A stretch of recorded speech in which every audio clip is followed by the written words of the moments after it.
Bienvenue dans ces magazines d'Actu Plus des 143 qui vous donnent différentes actualités de la semaine. Mesdames, Messieurs, bienvenue à tous.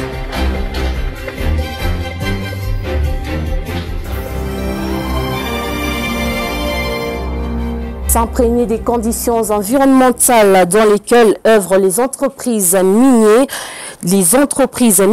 au Lualaba et sensibiliser les miniers et les religieux sur les systèmes environnementaux. C'est l'objet de la présence du ministre national de l'Environnement, Claude Nyamungabou, à Kolwezi, chef-lieu du Lualaba. Suivez le reportage.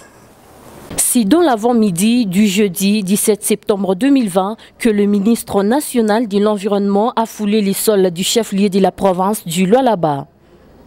Claude Nyamungabou a été reçu en audience par le gouverneur des provinces, Richard Muej-Mongez-Mons, peu avant de visiter quelques entreprises minières œuvrant au Lualaba.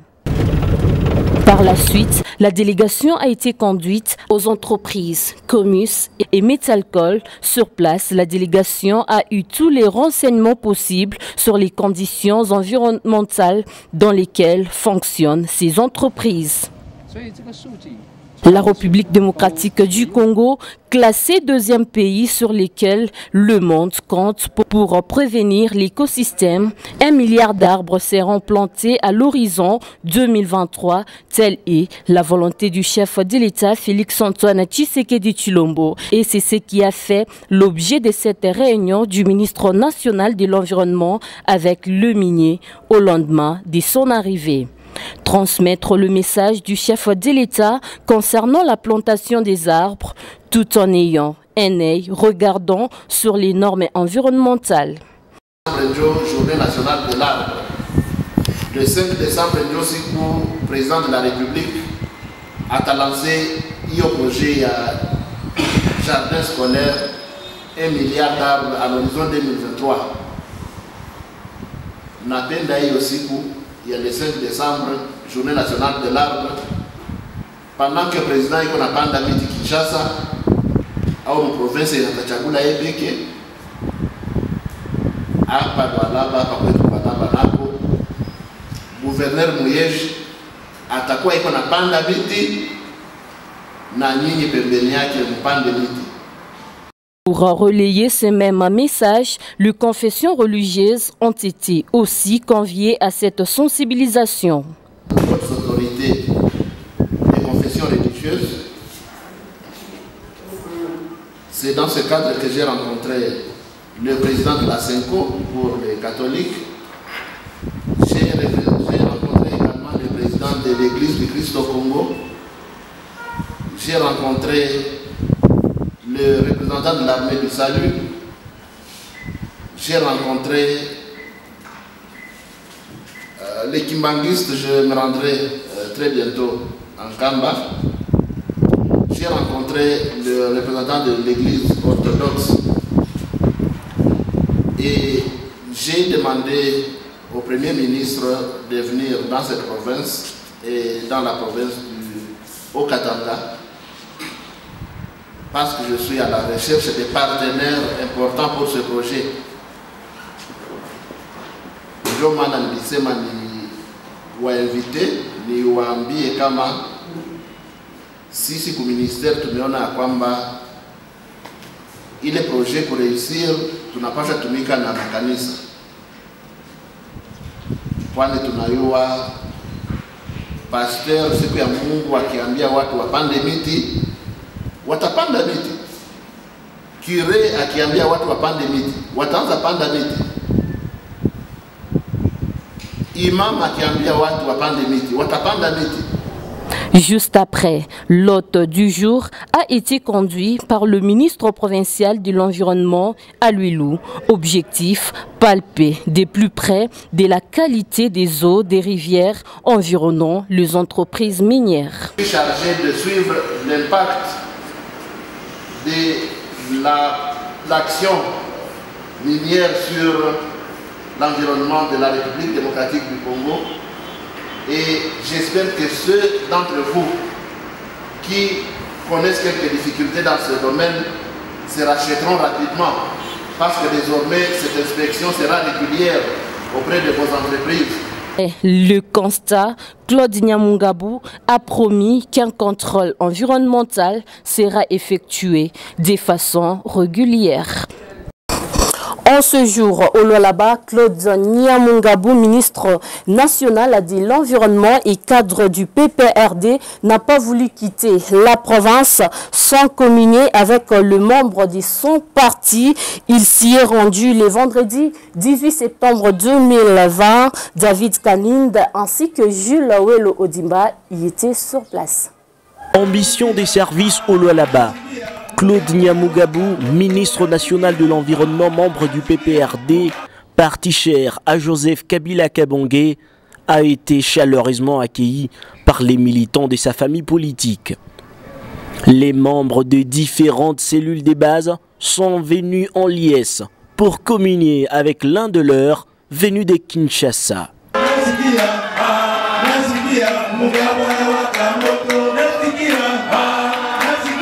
Scandant des chants à l'honneur de leur autorité morale, ces militants ne jurent que sur le retour à la tête du pays de celui qu'ils appellent JKK, le Raïs, président honoraire de la RDC.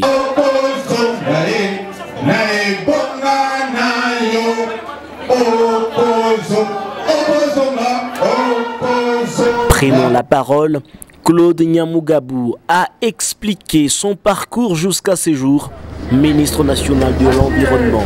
En 2012 mpaka 2015 nikaikala kuchama na loyauté na fidélité kwa Kabila. Décembre 2015 akaninome triple brassard.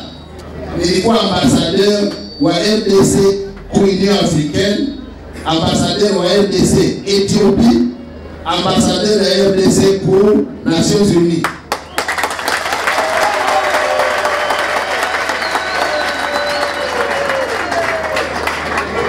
Nikatumika miaka mbili. Kisha Joseph Kabila baba yetu akaniambia uende kwa gouverneur wa Sud Kivu. Mungu amubariki. Mungu abariki Joseph Kabila. Mais comme on dit, les paniers na wale tapenda.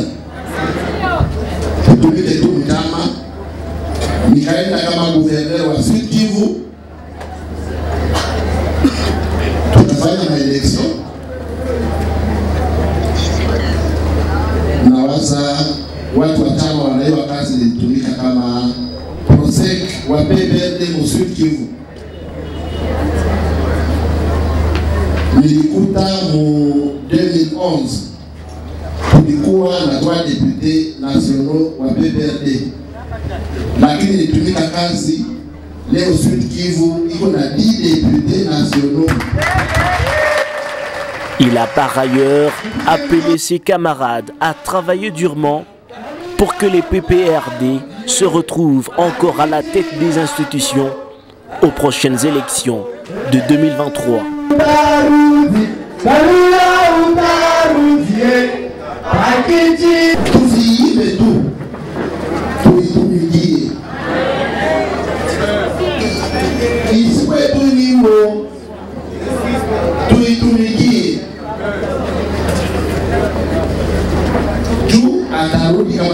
Après la communion avec les siens, Claude Nyamungabou n'a pas caché sa joie. À la fin de ma mission, j'ai pensé qu'il était utile de passer saluer mes camarades du Lualaba, de leur dire qu'on est ensemble, je suis à Kinshasa, de les encourager à continuer à travailler pour notre parti. Parce que nous sommes le premier parti en République démocratique du Congo et nous voulons le rester. Pour le rester, il faut s'entraider, il faut s'aimer, il faut faire des actions ensemble. Le président de mon parti, je ne peux que croire à son retour et j'y travaille.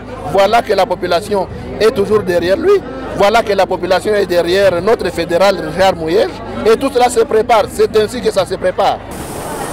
Le gouverneur du Lualaba, Richard Miege Mongaz-Monso, a effectué une visite dans les installations des entreprises minières Kamoa Kopa, accompagné des sénateurs Chikez Diemo et Mouzongissa et les membres du gouvernement et les chefs de l'exécutif provincial a salué le travail abattu pour cette entreprise tout en les garantissant un accompagnement sans faille de la part du gouvernement. Suivez. Kamoa Copper, c'est certainement le plus grand projet minier de la RDC. Cette société minière anonyme était la cible de la visite du gouverneur Richard Miege. À cette descente, Chikez Diemou et Mouzongissa Motalenu, tous deux sénateurs, ont pris part, et quelques membres du gouvernement provincial. Les visiteurs ont reçu des explications nécessaires sur l'entreprise, développement de la mine, énergie, social, bref, toutes ces facettes qu'elle a su faire briller par un travail bien fait. Quitté ce cadre, le gouverneur a directement visité le centre de prise en charge Covid-19. Une salle équipée à la dimension de l'entreprise avec des machines de haute technologie. La délégation visitera également une briqueterie qui a vu le jour grâce au financement de Kamoa en faveur de communautés environnantes. Richard Miege a par la suite visité les travaux de construction de l'usine. La capacitation de l'employé est un secteur pris au sérieux à Kamoa. Des millions de dollars américains sont investis dans l'acquisition des simulateurs de foration et il y en a de toutes marques selon le besoin. Visiter Kamoa, c'est surtout visiter sa célèbre mine de Kamkula et c'était chose faite par le gouverneur. Je voudrais en toute sincérité et élégance demander quelque chose. Donnez-nous les armes pour vous défendre. Je suis représentant du chef de l'État en province et je voudrais insister en toute élégance sur le respect de la loi. La loi sur la sous-traitance. Faites en sorte que cette loi soit scrupuleusement respectée parce que nous voudrions voir émerger à partir de cette mine une classe moyenne. Je suis fier quand je vois mes jeunes enfants, mes jeunes frères, tous ces ingénieurs dans les mines. Mon plaidoyer, leur dignité soit préservée et qu'ils se sentent davantage responsabilisés. Ils sont compétents et peuvent assumer des postes de responsabilité. J'aimerais en toute sincérité, quand je viendrai avec le président de la République, que vous puissiez nous présenter le plan d'épanouissement de ces jeunes vers des postes de responsabilité. L'entreprise est une joint venture dans laquelle la RDC est actionnaire à hauteur de 20%. Ivanhoe Mines a investi à hauteur de 40%. Même chose pour le groupe Zijing. Juste après ce journal, vous suivrez l'intégralité de cet élément. Les membres du FCC Lualaba fustigent les comportements de certains politiques vis-à-vis de leurs camarades et également certains actes posés autour des nominations ressentent au sein de l'appareil judiciaire. Par ailleurs, le FCC Lualaba soutient la coalition FCC Cash et l'a fait savoir dans cette déclaration que je vous propose de suivre. Communiqué du FCC Lualaba face à la situation politique de l'heure. Nous, membres du FCC Lualaba, sommes très préoccupés par les enjeux politiques de l'heure qui font les gens actuellement à Kinshasa. Déplorons d'emblée la répétition des actes d'intimidation, des menaces, des injures graves à l'endroit des personnalités importantes de notre pays, notamment le camarade Joseph Kabila Kabange, président honoraire et autorité morale du Fonds commun pour le Congo et autres membres de notre famille politique, dont le cas récent est celui de l'honorable Janine Mabunda, deuxième personnalité du pays. Constatons clairement que la motivation de tels agissements couvre un agenda caché orchestré dans les officines des ennemis du peuple. De l'analyse profonde du cheminement de notre pays qui a connu le changement à la magistrature suprême de manière pacifique et civilisée, nous désapprouvons ce qui suit. 1. Le changement intervenu dans la magistrature et dans l'armée à l'encontre des procédures légales et constitutionnelles. 2. La tentative en gestation des procédés aux nominations dans la territoriale sans tenir compte des accords de la Constitution FCC-CACH. 3. Nous insistons sans embâche au strict respect de la Constitution qui n'est pas négociable. 4. Nous encourageons la coalition FCC-CACH à prendre des dispositions conséquentes pour la bonne préparation des élections en 2023 dont le report ne sera jamais toléré. Nous nous engageons de ne jamais accepter, tolérer ou soutenir les décisions prises unilatéralement pour servir un groupe de personnes privilégiées ou une communauté ethnique visée qui cherche à s'accaparer de tout sans scrupules et sans gêne. Nous prenons à témoin la communauté internationale et certaines ONG qui s'illustrent par un silence complice devant les actes de violation de la Constitution qui frise la provocation du paisible peuple congolais. Nous soutenons inconditionnellement l'autorité morale du Front commun pour le Congo et sénateur à vie, le camarade Joseph Kabila Kabange, et le FCC salue de vive voix sa participation à l'ouverture de la session parlementaire de ce mardi 15 septembre 2020. Nous tenons irrévocablement au maintien de la paix, de la cohésion nationale, de la stabilité des institutions en vue d'un développement harmonieux de la République démocratique, notre grand et beau pays. Fait à Kolwezi le 15 septembre 2020, les membres du FCC Lualaba, je vous remercie. FCC viva! Viva! FCC viva! Viva! FCC viva! Viva! Viva! Viva! Joseph Kabila Kabange, autorité morale du FCC. Le commissariat provincial de l'économie et celui de l'entrepreneuriat des jeunes et émergence de la classe moyenne ont organisé samedi 19 septembre une matinée d'échange. Objectif, lancer l'enquête pour l'identification des petites et moyennes entreprises. Suivez. C'est Richard Muej Mangazmans, gouverneur du Lualaba, qui a lancé l'enquête pour l'identification des micro, petites et moyennes entreprises ainsi qu'artisanats. Au cours d'une matinée d'échange organisée conjointement par le commissariat général en charge de l'économie et celui de l'entrepreneuriat des jeunes et émergence de la classe moyenne. Booster les Lualabais a créé les petites et moyennes entreprises pour le développement. Inviter les entrepreneurs Lualabais à quitter l'informel pour s'y conformer à la législation était au centre de ces assises tenues dans la salle Immaculata, en présence de plusieurs personnalités, notamment l'Assemblée provinciale représentée par Gaston Mouchid. À l'occasion du lancement de l'enquête pour l'identification des PME, j'aimerais d'abord rendre un vibrant hommage à son Excellence, Monsieur Félix-Antoine Tshisekedi Tshilombo, Président de la République, chef de l'État, pour le maintien de la paix sans laquelle rien ne peut se faire aujourd'hui.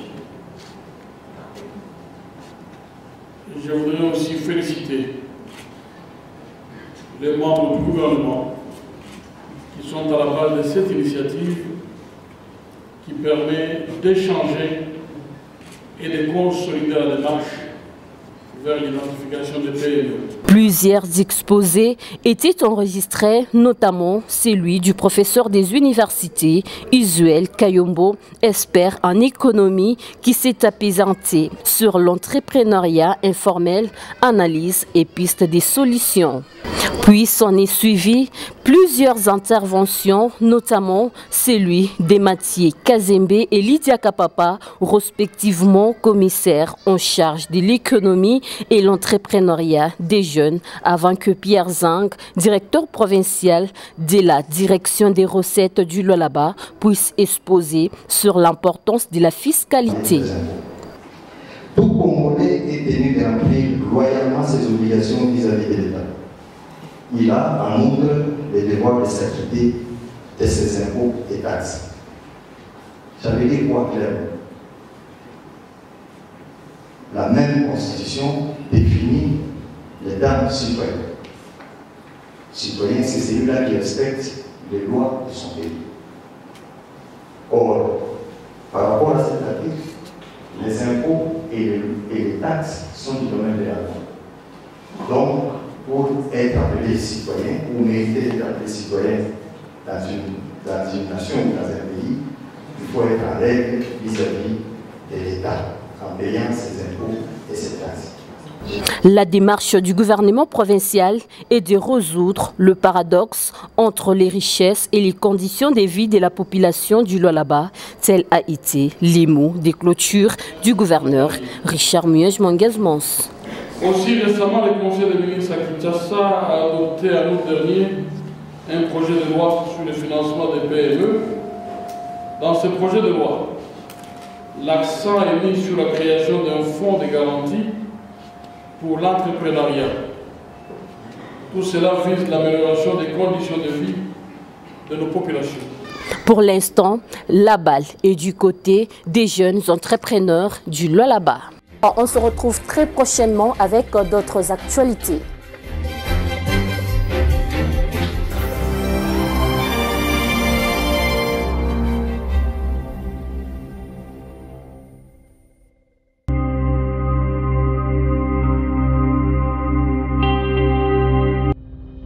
Kamoa Copper, c'est certainement le plus grand projet minier de la RDC. Cette société minière anonyme était la cible de la visite du gouverneur Richard Muyej-Manguez-Mons. Chikes Diemou et Mouzangisa Moutalenou, deux sénateurs élus du Lualaba, ont pris part à cette descente. Quelques membres du gouvernement provincial étaient également présents. Les visiteurs ont reçu des explications sur l'entreprise qui ont touché principalement le développement de la mine, les sources énergétiques, le social, bref, toutes les facettes qu'elle a su faire briller par un travail de titan.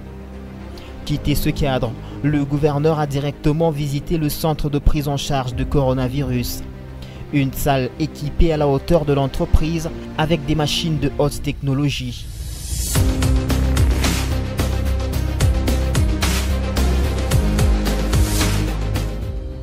La délégation visitera également une briqueterie qui a vu le jour grâce au financement de Kamoa en faveur des communautés environnantes. Richard Muyej-Manguez-Mons a par la suite visité les travaux de construction de l'usine.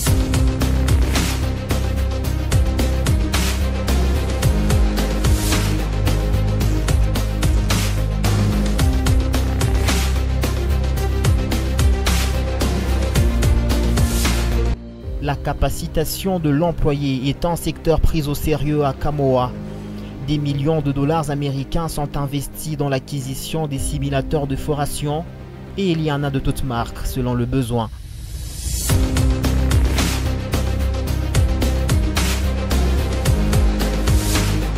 Visiter Kamoa, c'est surtout visiter sa célèbre mine de Kamkula. Et c'était chose faite par le gouverneur. 20 km de galeries de 6 mètres de large et de hauteur. C'est de ces entrailles que 2000 tonnes de minerais sont produits toutes les 60 minutes et les teneurs peuvent aller jusqu'à 8% de cuivre à certains endroits.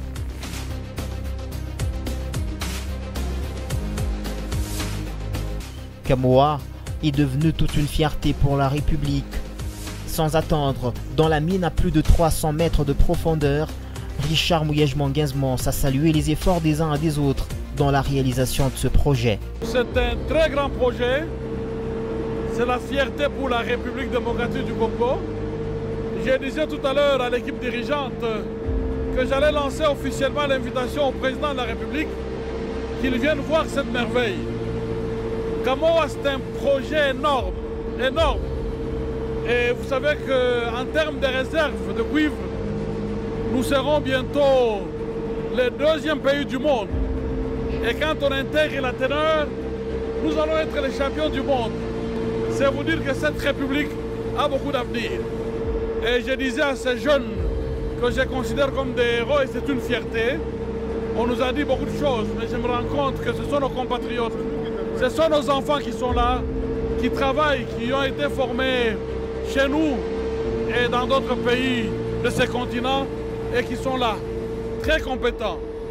Et l'ingénieur Ben Mounanga me rassure qu'au mois de septembre de l'année prochaine, l'effectivité de la production sera réalisée.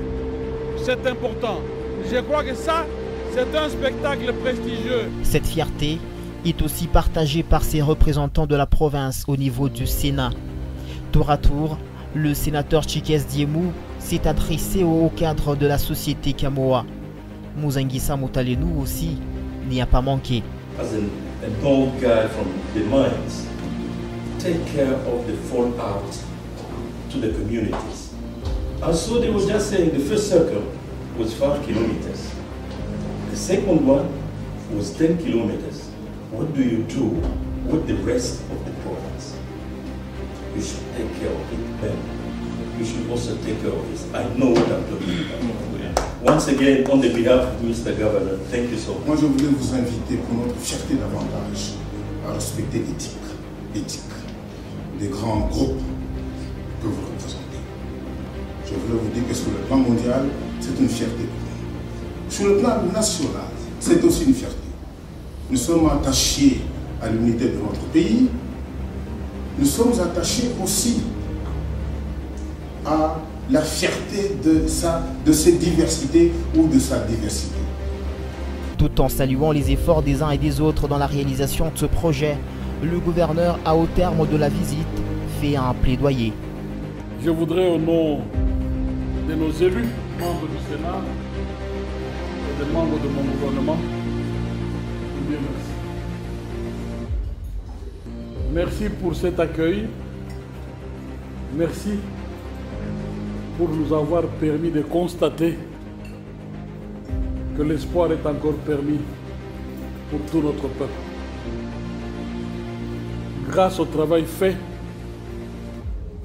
par des compatriotes et par des partenaires venus des pays amis et qui ont accepté d'investir dans ce pays. Je suis heureux qu'en ce moment où Kamoa Copper cherche à franchir le dernier pas, il y a encore des obstacles, il y a des écueils à résoudre. Je suis heureux d'avoir amené nos élus, d'avoir amené mon gouvernement et je peux me permettre de vous dire que nous vous accompagnerons et que nous allons vaincre ensemble ces écueils.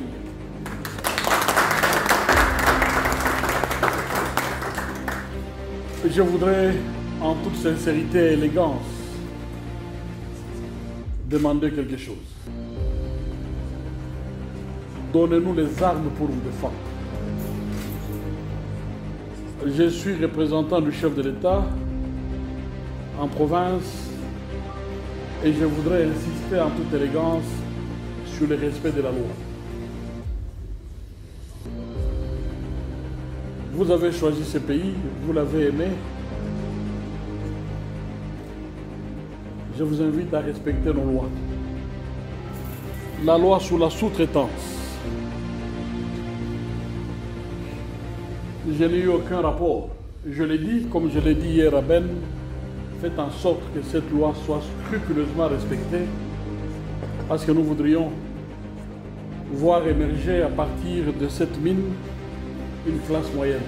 Nous voudrions que les Congolais profitent du rayonnement de cette prospérité pour créer d'autres richesses. Et je suis fier quand je vois mes jeunes enfants, mes jeunes frères, tous ces ingénieurs dans les mines. Moi, on m'a dit que je ne trouverais que des Sud-Africains. Mais je suis impressionné. Ce sont mes compatriotes. Les tableaux que je vis, les tableaux que je suis en train de vivre encore et que j'ai vécu tout à l'heure dans la mine, m'a beaucoup réjoui. Mon plaidoyer, leur dignité soit préservée et qu'ils se sentent davantage responsabilisés. Ils sont compétents et peuvent assumer des postes de responsabilité. J'aimerais en toute sincérité, quand je viendrai avec le président de la République, que vous puissiez nous présenter le plan d'épanouissement de ces jeunes vers des postes de responsabilité. Et j'aimerais que parmi eux, qu'il y en a qui soient associés aux grandes décisions, parce qu'ils connaissent nos réalités. C'est un empire, je l'ai dit hier, c'est un empire minier. Il faudrait que les succès, quand on va célébrer les succès, qu'on se réalise que certains de nos jeunes ont participé à des décisions, que certains de nos jeunes ont participé à l'élaboration de cet édifice immense qui fera parler de lui à travers le monde. Kamoa et ses sous-traitants, c'est un total de 6080 personnes employées, dont 5227 Congolais. L'entreprise est une joint venture dans laquelle la RDC est actionnaire à hauteur de 20%. Ivanhoe Mines a investi à hauteur de 40%. Même chose pour le groupe Zijing. D'ici 2021, Kamoa pourra débuter avec la production.